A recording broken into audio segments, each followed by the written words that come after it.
Amazon സ്ഥാപകൻ Jeff ബെസോസിന്റെ ബഹിരാകാശ സ്വപ്നങ്ങൾക്ക് കനത്ത തിരിച്ചടിയേകി അദ്ദേഹത്തിന്റെ ഉടമസ്ഥതയിലുള്ള ബ്ലൂ ഒറിജിൻ കമ്പനിയുടെ ഏറ്റവും പുതിയ ഭീമൻ റോക്കറ്റായ ന്യൂ ഗ്ലെൻ വിക്ഷേപണ തറയിൽ വെച്ച് വൻ സ്ഫോടനത്തിൽ തകർന്ന് തരിപ്പണമായി.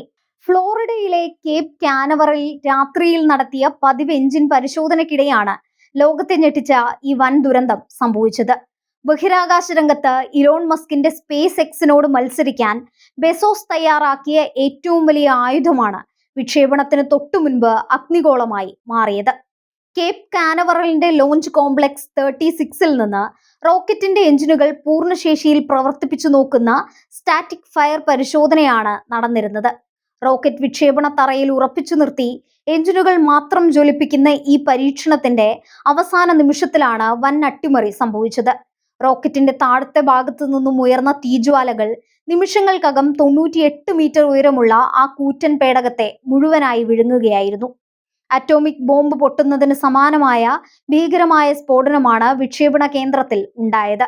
ആകാശത്തേക്ക് ഉയർന്ന ഭീമാകാരമായ ഓറഞ്ച് നിറത്തിലുള്ള തീഗോളവും പുകപടലങ്ങളും കിലോമീറ്ററുകൾ അകലെയുള്ള കോക്കോ ബീച്ചിലെ വീടുകളെ പോലും ഉലച്ചു കളഞ്ഞു. ദൂരെയുള്ള നഗരങ്ങളിലുള്ളവർക്ക് പോലും ദൃശ്യമാകുന്നത്ര വലുതായിരുന്നു ഈ സ്ഫോടനം.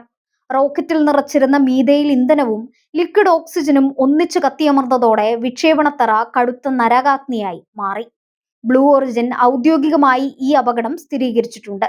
എഞ്ചിൻ പരീക്ഷണത്തിനിടെ സംഭവിച്ച ചില സാങ്കേതിക തകരാറുകളാണ് സ്ഫോടനത്തിലേക്ക് നയിച്ചതെന്നാണ് കമ്പനിയുടെ പ്രാഥമിക വിശദീകരണം. ഭാഗ്യവശാൽ ഈ ദുരന്തത്തിൽ വിക്ഷേപണ തറയിൽ ഉണ്ടായിരുന്ന ജീവനക്കാർക്കോ ശാസ്ത്രജ്ഞർക്കോ യാതൊരുവിധ പരിക്കുകളും സംഭവിച്ചിട്ടില്ല. സുരക്ഷാ മാനദണ്ഡങ്ങൾ കൃത്യമായി പാലിച്ചതുകൊണ്ട് മാത്രമാണ് വലിയൊരു ജീവഹാനി ഒഴിവായത്. എന്നാൽ സാമ്പത്തികമായും തന്ത്രപരമായും ബ്ലൂ ഒറിജിന് ഇത് നികത്താനാവാത്ത വൻ നഷ്ടമാണ് വരുത്തിവെച്ചിരിക്കുന്നത്. വരും ദിവസങ്ങളിൽ ആമസോണിന്റെ സ്വന്തം ഇന്റർനെറ്റ് സാറ്റലൈറ്റ് ശൃംഖലയായ ലിയോ ഉപഗ്രഹങ്ങൾ വിക്ഷേപിക്കാൻ ഇതേ റോക്കറ്റാണ് സജ്ജമാക്കിയിരുന്നത്. വിക്ഷേപണത്തിന് ദിവസങ്ങൾ മാത്രം ബാക്കി നിൽക്കെയാണ് ഈ ദുരന്തം. ഉപഗ്രഹങ്ങൾ റോക്കറ്റിലേക്ക് കയറ്റാതിരുന്നതിനാൽ കോടിക്കണക്കിന് രൂപ വിലമതിക്കുന്ന ഉപഗ്രഹങ്ങൾ സുരക്ഷിതമായി രക്ഷപ്പെട്ടു. നാസയുടെ തന്ത്രപ്രധാനമായ ചാന്ദ്ര ദൗത്യങ്ങൾക്കും ഈ സ്ഫോടനം വലിയൊരു തിരിച്ചടിയാണ്.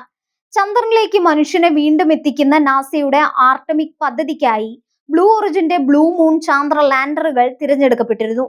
ഇതിനായുള്ള കോടിക്കണക്കിന് ഡോളറിന്റെ കരാർ ബ്ലൂ ഒറിജിൻ സ്വന്തമാക്കി ആഴ്ചകൾ മാത്രം പിന്നിടുമ്പോഴാണ് ഈ തകർച്ച. നാസയുടെ വരാനിരിക്കുന്ന ചാന്ദ്ര ദൗത്യങ്ങളുടെ സമയക്രമത്തെ ഈ അപകടം ദോഷകരമായി ബാധിച്ചേക്കും. സ്ഫോടനത്തിന്റെ ആഘാതത്തിൽ ബ്ലൂ ഒറിജിന്റെ കേപ്പ് കാനവറലിലെ ഏക വിക്ഷേപണ തറയ്ക്ക് കടുത്ത നാശനഷ്ടങ്ങൾ സംഭവിച്ചിട്ടുണ്ട്.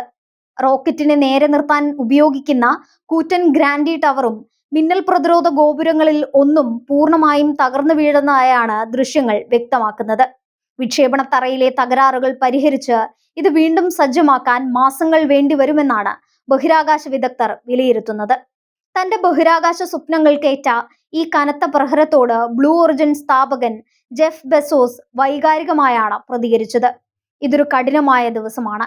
എങ്കിലും തകർന്നതെല്ലാം ഞങ്ങൾ വീണ്ടും പടുത്തുയർത്തും. തകരാറുകളുടെ കൃത്യമായ കാരണം കണ്ടെത്താനുള്ള അന്വേഷണം ആരംഭിച്ചു കഴിഞ്ഞു. പ്രതിസന്ധികൾ ഉണ്ടായാലും ഞങ്ങൾ ബഹിരാകാശത്തേക്ക് വീണ്ടും പറക്കുക തന്നെ ചെയ്യും. കാരണം അതിന് വലിയ മൂല്യമുണ്ട്. ഇതാണ് ബെസോസിന്റെ വാക്കുകൾ. ബഹിരാകാശ വിപണിയിൽ എലോൺ മസ്കിന്റെ സ്പേസ് എക്സ് നിലവിൽ കൈവരിച്ചിരിക്കുന്ന കുത്തക തകർക്കുക എന്നതായിരുന്നു ന്യൂ ഗ്ലെൻ റോക്കറ്റിലൂടെ ജെഫ് ബെസോസ് ലക്ഷ്യമിട്ടിരുന്നത്. സ്പേസ് എക്സിന്റെ ഫാൽക്കൺ 9 റോക്കറ്റുകൾക്ക് പകരക്കാരനാകാൻ ശേഷിയുള്ള പുനരുപയോഗിക്കാവുന്ന അത്യാധുനിക സാങ്കേതിക വിദ്യയാണ് ന്യൂ ഗ്ലെനിൽ ഉപയോഗിച്ചിരുന്നത്. എന്നാൽ ഈ സ്ഫോടനത്തോടെ മസ്കിനോട് മത്സരിക്കാനുള്ള ബെസോസിന്റെ നീക്കങ്ങൾ കടുത്ത പ്രതിസന്ധിയിലായിരിക്കുകയാണ്. ബഹിരാകാശ യാത്രാ ചരിത്രത്തിൽ വിക്ഷേപണ തറകളിൽ ഉണ്ടാകുന്ന ഇത്തരം സ്ഫോടനങ്ങൾ പുതിയതൊന്നുമല്ല. മുൻപ് സ്പേസ് എക്സിന്റെ റോക്കറ്റുകളും ഇത്തരത്തിൽ പരീക്ഷണങ്ങൾക്കിടെ പൊട്ടിത്തെറിച്ചിട്ടുണ്ട്. പരാജയങ്ങളിൽ നിന്നും പാഠം ഉൾക്കൊണ്ട് കൂടുതൽ ശക്തമായി തിരിച്ചു വരിക എന്നതാണ് ബഹിരാകാശ കമ്പനികളുടെ ശൈലി. എങ്കിലും ന്യൂ ഗ്ലെൻ പ്രൊജക്ട് വർഷങ്ങളോളം വൈകാൻ ഈ ഒരൊറ്റ ദുരന്തം കാരണമായേക്കും. നാസയും ഈ സംഭവത്തെ അതീവ ഗൗരവത്തോടെയാണ് കാണുന്നത്. ബഹിരാകാശ യാത്രകൾ എപ്പോഴും അപകടം നിറഞ്ഞതാണെന്നും പുതിയ കനത്ത റോക്കറ്റുകൾ വികസിപ്പിക്കുന്നത് അതീവ സങ്കീർണമായ പ്രക്രിയയാണെന്നും നാസ അഡ്മിനിസ്ട്രേറ്റർ പ്രതികരിച്ചു. ബ്ലൂ ഒറിജിനൊപ്പം ചേർന്ന് ഈ തകരാറിനെ കുറിച്ച് വിശദമായ അന്വേഷണം നടത്തുമെന്നും വരാനിരിക്കുന്ന ദൗത്യങ്ങളെ ഇത് എങ്ങനെ ബാധിക്കുമെന്ന് വിലയിരുത്തുമെന്നും നാസ അറിയിച്ചിട്ടുണ്ട്. സ്ഫോടനത്തിന്റെ ഞെട്ടിക്കുന്ന വീഡിയോ ദൃശ്യങ്ങൾ ഇപ്പോൾ സമൂഹ മാധ്യമങ്ങളിൽ കാട്ടുതീ പോലെയാണ് പടരുന്നത്. റോക്കറ്റിന്റെ മുകൾ ഭാഗം തകർന്ന് താഴേക്ക് പതിക്കുന്നതും തൊട്ടു പിന്നാലെ ആകാശം മുട്ടെ തീഗോളം ഉയർന്നതുമായ ദൃശ്യങ്ങൾ ബഹിരാകാശ പ്രേമികളെ അമ്പരപ്പിച്ചിരിക്കുകയാണ്. വരും മാസങ്ങളിൽ ഈ തകർച്ചയിൽ നിന്നും ബ്ലൂ ഒറിജിൻ എങ്ങനെ കരകയറുമെന്നും ജെഫ് ബെസോസ് തന്റെ സ്വപ്ന പദ്ധതി എങ്ങനെ വീണ്ടെടുക്കുമെന്നും ഉറ്റുനോക്കുകയാണ് ലോകം.